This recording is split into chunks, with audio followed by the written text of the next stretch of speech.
Hello friends, I've gotten a lot of questions on how to read your hearing test, so let's review what an audiogram is, the different parts, and how to read it. Here's an example of a basic hearing test where you have the graph in the upper left area, and then you've got some numbers that respond to speech, and we're going to go over all these parts. But let's first start with the graph area.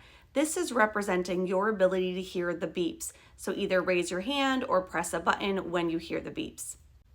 Going from top to bottom is your loudness of sound. So very soft sounds are at the top and very loud sounds are at the bottom. Going from left to right, those represent the different pitches or frequencies that we test your hearing. So think of that as piano keys, where low pitch is on the left, increasing to high pitch on the right. The red circles represent responses for your right ear, and the blue X's represent your left ear. We want your marks to be in the 20 decibel range or above. That's the range of normal hearing.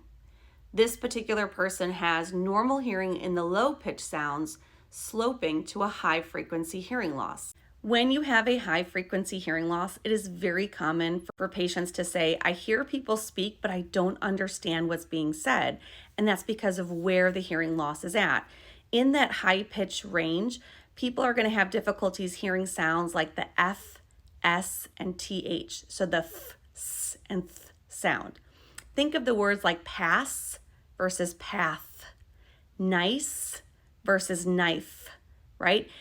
It's a very soft sound. It's not voiced, the ending of those words. It's just air escaping my teeth. So if we're sitting together in a quiet environment and a girl walks by and I said, oh, she's a nice girl, you're not going to think I said she's a knife girl. That doesn't make any sense, right? Your brain can fill in that one blank. Maybe it's really noisy. We're at a restaurant, right? And instead of looking at you and speaking like I should, I have a poor communication strategy and I turn away and I said, oh, she's a nice girl.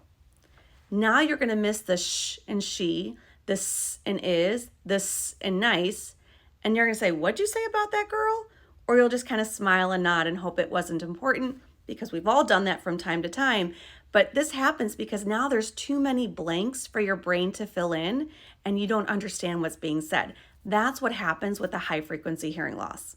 So now look at these other scores. Here at the word recognition score, this is looking at your brain's ability to understand speech in quiet.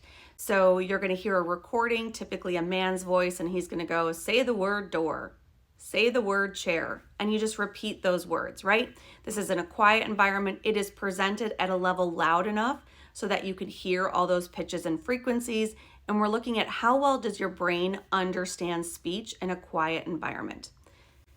This next score is speech reception threshold. This is really for test-retest reliability. This is very similar to the beeps that we give you, except now it's a known set of words that get softer and softer. We're just making sure that your SRT score and your pure tone average match for test-retest reliability. This last test is your quick SIN score. Quick SIN is one way of testing speech and noise. Every office should be doing a speech and noise test.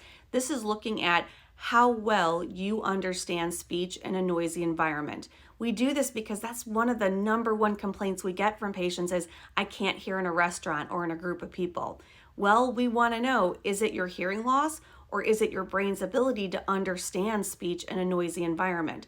So in this particular quick SIN test, the smaller the number, the better. The larger the number indicates the more difficulties you're going to have in a noisy environment.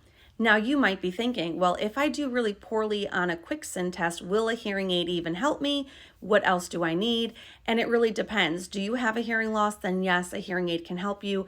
The higher end technology does have more features to focus the speech in front of you and try to block out the noise from behind you.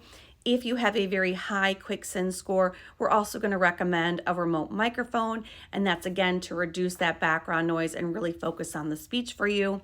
There's also, very importantly, auditory training that's recommended. And so auditory training is like physical therapy for your brain. It helps you to practice listening for different sounds so that you can do better at picking them up when you're in a normal conversation environment. All right, friends, I hope this was helpful. If you have any questions on hearing healthcare related topics, please leave those in the comments below. I will get back to you. Have a great day.